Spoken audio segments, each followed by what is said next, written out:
Hello everybody, my name is Milo Edwards, and I've written a series of articles that I hope stimulate conversation between men and women, because we need this conversation for our relationships to grow. And the first of those articles is called "In Defense of Women of All Shades, the 10 Worst Things a Man Can Do in a Relationship." Now, I consider myself a sincere man and excellent listener. At times I'm very puzzled by what men and women say about one another. One of which is when a woman says, "You just don't understand," or "You don't get it." For years I've sought to understand and get it. I've listened to women speak, and I must say I've found a number of women egotistical, irrational, selfish, controlling, and determined to get whatever they want at all cost, and they don't care who they step on along the way.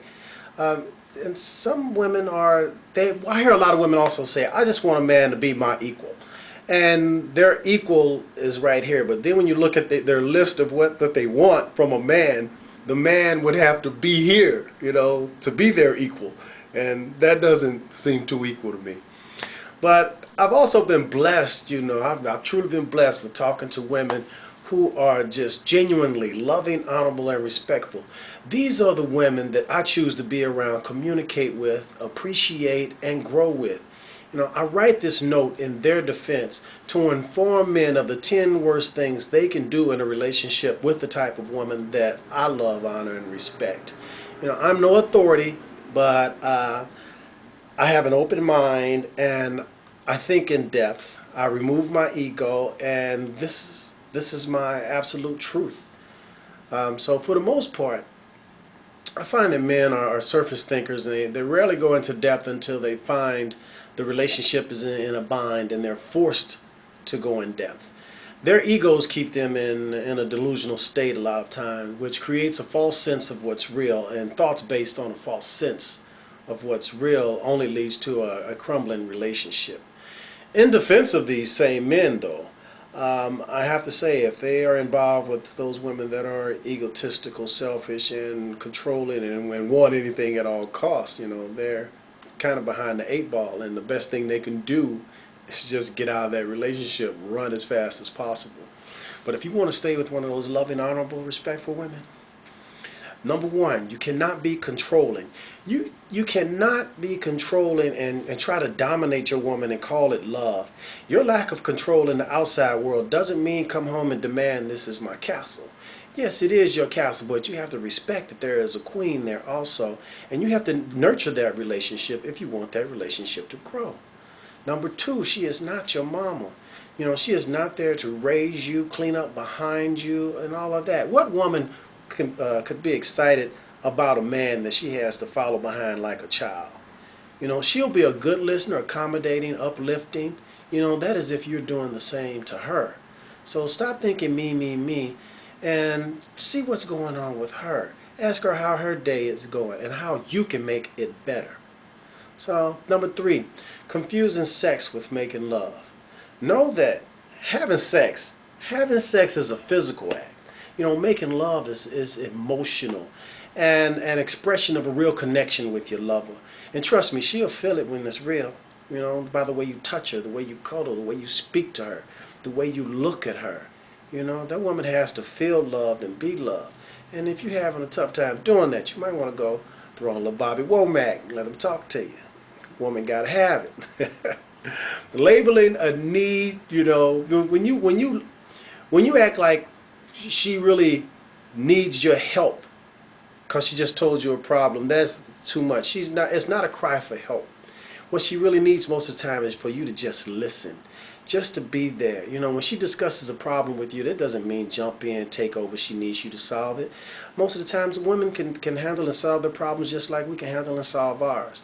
What they just need is a little compassion, a little understanding, and just be reasonable with her and listen and show some concern about what she's going through. That's probably really all she needs from you. She don't need you to jump in and take over. Number 5, just because you want sex doesn't mean that she does. You know, women, they have a different sexual appetite than us, and they're not just blow-up dolls. So don't assume that she should have sex with you on demand. Take some time, you know, give her that look, give her a kiss on the cheek, a little rub on the back. She know what you want. You know, allow her the freedom to choose. You know, if she says no, don't start acting childish and start sulking. You know, she may be saving something for you later. She might have big plans for you later. But if you mope and whine, she might just give you something right then just to get you out of her face. But if you sit back and relax, later on you might get the full court press. So relax. Number 6, sharing the planning of events. Take the initiative to plan something sometime. Don't just sit there all the time and say, "Oh, do whatever you want to do, baby." You know, she doesn't always want to hear that, you know.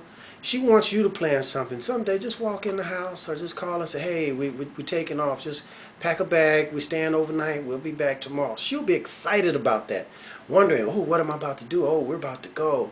You know, she needs some excitement in her life. Help her out with some excitement. Number 7, you know, don't take advice as criticism. When your woman suggests you do something a certain way or handle a situation a certain way, she's not attacking you, criticizing you, blaming you, or condemning the way that you handle things.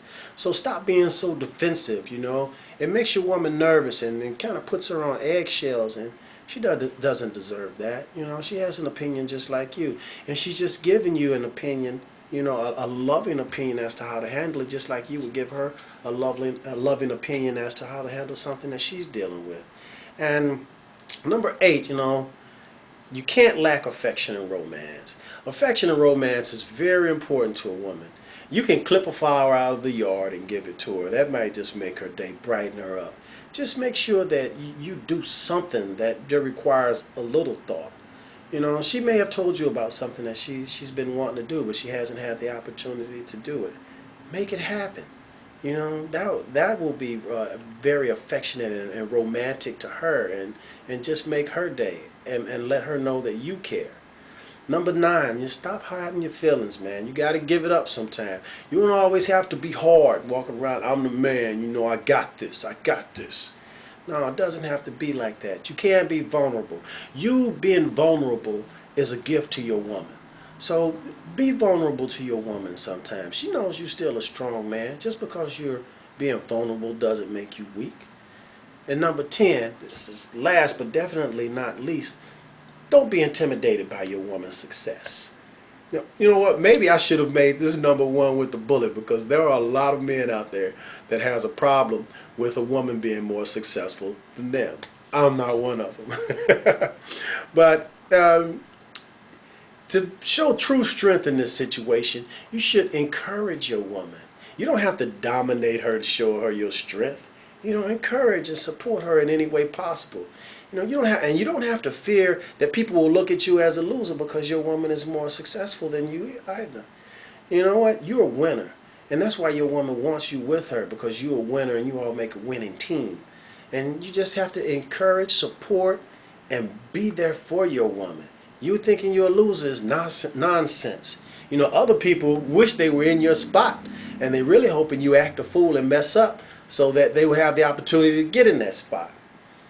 So just be loving and nurturing to your woman, just as she should be loving and nurturing to you in your success. Now, when I wrote this from my experience and conversations with a number of people. You know, I've listened, I've learned, I think I understand, and I hope I get it. So this was written to stimulate conversation between men and women, not blame and point fingers. So if you're blaming and pointing fingers, you're part of the problem, not the solution. So take a positive step to communicate in a loving manner with your spouse, with your boyfriend, your girlfriend. Just be loving, all right? It's a beautiful thing, and we all want to be loved. Nobody wants to be alone. You might say you want to be alone. I like being alone. No, you don't. You want to be loved too, because love is our natural existence. So you all be loving to one another. Peace.